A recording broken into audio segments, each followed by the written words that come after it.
I'm going to be flying tomorrow for the first time since the COVID lockdowns went into effect. In this video, we're going to talk about what you can expect when you fly.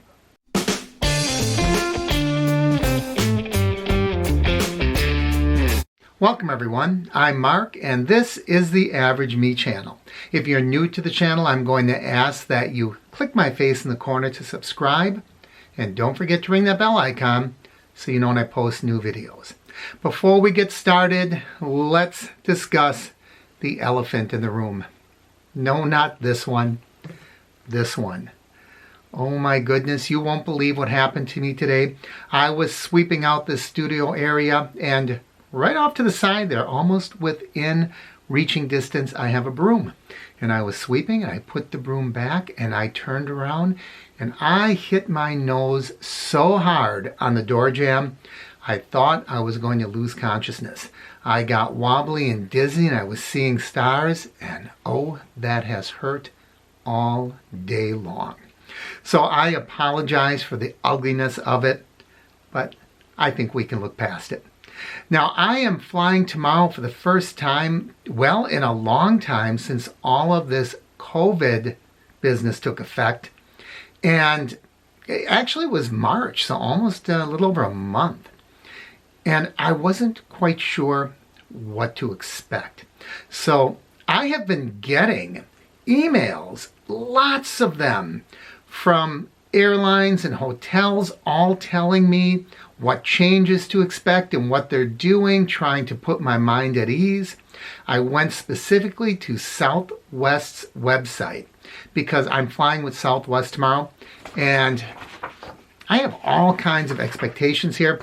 So I'm going to share them with you so we all know what we can expect now when we travel, in this case with Southwest Airlines. So the first thing it talks about is all the cleaning they're doing. Now, that's one thing that I always felt was missing in air travel was cleanliness. And I always used to travel with my own Clorox wipes, and I say I was used to, I still am going to. I would wipe down the armrests, I would wipe down the tabletop, my headrest, even the back of the seat in front of me, even though I had no expectation of touching it. I know that my seat, or rather my table went up against that seat. I always did wipe downs, the seat belts, the whole thing. A lot of people around me would kind of give me the fisheye. They never said anything to me. Every now and then a flight attendant would look at me knowingly or say something like, I do the same thing. But now everybody's aware of it. So here's what Southwest specifically says they're going to do. An electrostatic disinfectant and antimicrobial spray is applied on every surface of the aircraft that kills viruses on contact and forms a protective shield for 30 days. So I'm assuming they're only going to do that once a month. It apparently is supposed to protect us for 30 days. I don't know if you're in there on the 28th or 29th day how well it continues to protect, but it's more than they've done in the past.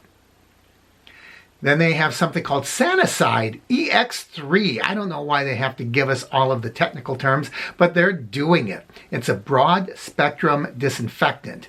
And they say they're going to use it to clean commonly used areas, onboard lavatories, tray tables, armrests, seatbelts, and so on, before every flight. That sounds great to me because you know darn well that they were not cleaning those armrests and tables before every flight. So that I'm really, really liking. We also deep clean each plane from nose to tail for nearly 6 to 7 hours every night. That's going to begin March 4th. Now it's past March 4th, so I am going to get the benefits of that deep cleaning. I don't know what they've done in the past. I suppose, once the flight crew left for the night and turned the lights off, that plane just sat. Maybe got vacuumed. They would go through and they would crisscross the seat belts and they would make sure that the tables were up, seat backs were put back up in place. Other than that, I'm assuming a lot of cleaning didn't take place, but now it's going to. Hand sanitizer will be available at the airport and wipes will be available on board. Yay! I don't have to bring my own wipes. They're hard to come by now. And they're cleaning ticket counters, gates, and baggage claim areas multiple times a day. That baggage claim area, I am going to be paying specific attention to that because every bag comes down that chute. I don't know how they're going to clean the turnstiles. I don't know how they're going to clean the conveyor belts. It'll be interesting to see. Now it talks about social distancing. Plexiglass is being installed at the ticketing and gate counters, and they expect to have that all in place by early May. We are seeing that everywhere now, right? We're seeing that either more permanently or formally done, or sometimes just makeshift, with plastic sheets hanging down. We're seeing so much more of that. During boarding, this is going to be the one that's going to be really different. And if I can do it without being too conspicuous, I'll take some video of that and show you in a few days. What I'm talking about is they're saying they're only going to be boarding 10 people at a time. Now, Southwest, or maybe you don't know, has boarding groups of A1 to 30 and then A31 to 60, and the same thing with B and the same thing with C. How they're going to cut that down when everyone lines up in groups A1 through 60 to cut it down by tens, because they're also saying you're going to have people on either side of the poles.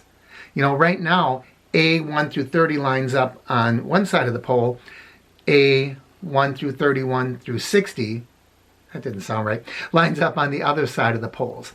Now they're saying they're going to alternate. I don't know. It'll be interesting. The whole point is to try to keep distance between people and allow fewer people on the plane at a time.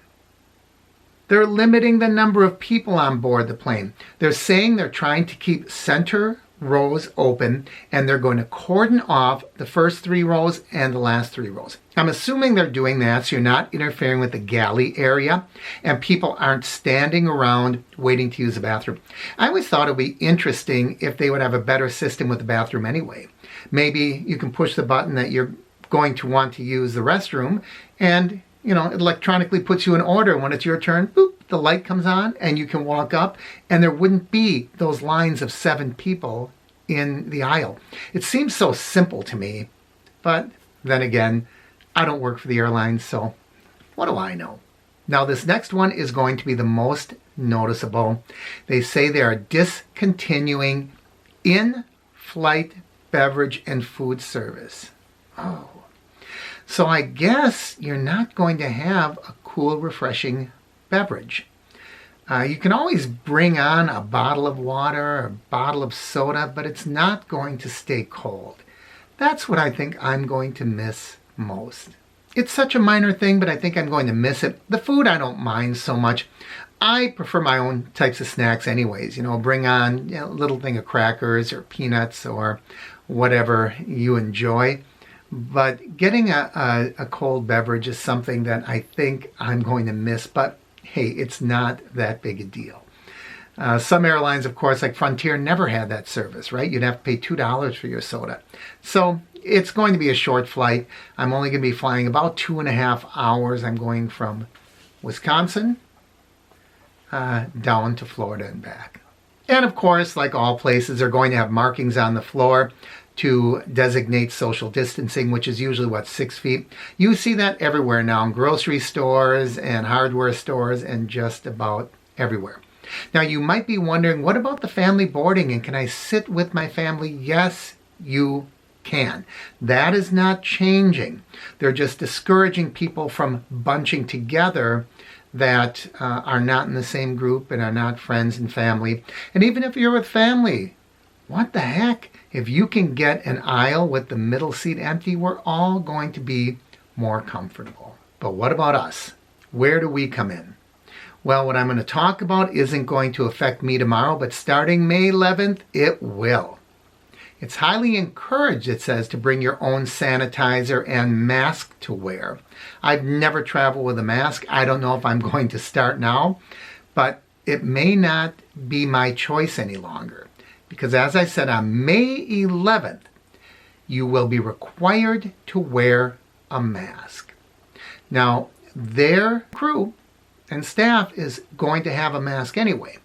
But starting May 11th, will all be expected to wear a mask. And it says here, if you forget your mask at home, one will be available for you. I like the assumptive language there, as if everybody has a mask. I don't have a mask. So I don't know what I would do. I guess I would buy their mask for $1 or whatever. We'll find out. It talks about downloading the mobile boarding pass prior to arriving to limit the interaction.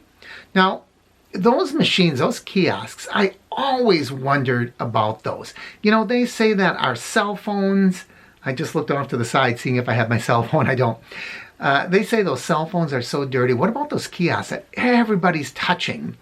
I don't mind the ticket that comes out because I don't think the paper boarding pass is really that big a deal. But all that touching is something I could do without. I always have my electronic pass anyways, and you know me, if you watch a channel enough, I refer to myself as the belt and suspenders guy, meaning I like a backup system. So I usually have the electronic boarding pass and a paper one that I print out at home, so no big deal. But they still want you to go to the kiosk with Southwest anyway in order to check your bags. So this is going to be really interesting to see how they deal with the baggage check. If you have to go to the kiosk anyway, I don't see what the benefit is of downloading a boarding pass at home. It may be convenient, it always has been, but is it going to help with the virus containment? I don't know. It seems like unless they can remove that step of having to use a machine to check in, you're not really saving anything. But we will find out. And that's pretty much it. So what can we expect? We can expect the common things we're seeing everywhere. Social distancing, marks on the floor, shields, hand sanitizer, wipes, that sort of thing. We can expect that maybe a different type of baggage claim. They don't really talk to what's going to happen at security, so I'll be interested to see that. The big things are going to be boarding 10 people at a time, alternate sides of the posts, of the pillars. They're going to have center seats available, which means on the typical 737 that Southwest flies, I think that's about 143 people on a plane. So we can now expect somewhere around 90 people on that plane. That is going to be a comfortable plane. I don't know if Southwest will be making any money. No food or beverage service, wearing masks, and hopefully a cleaner environment. I am very interested, and you can believe that there will be a follow-up to this video, and I'll be showing you exactly what it's like to fly in this era of COVID-19. Well, thanks for watching, everybody. As always, I encourage you to like and share the videos. Leave your comments down below. If you haven't already, please click my face to subscribe, and don't forget to ring that bell icon. That way you'll know when I post new videos. Thanks for watching, everyone. I'm Mark, and this is the Average Me Channel.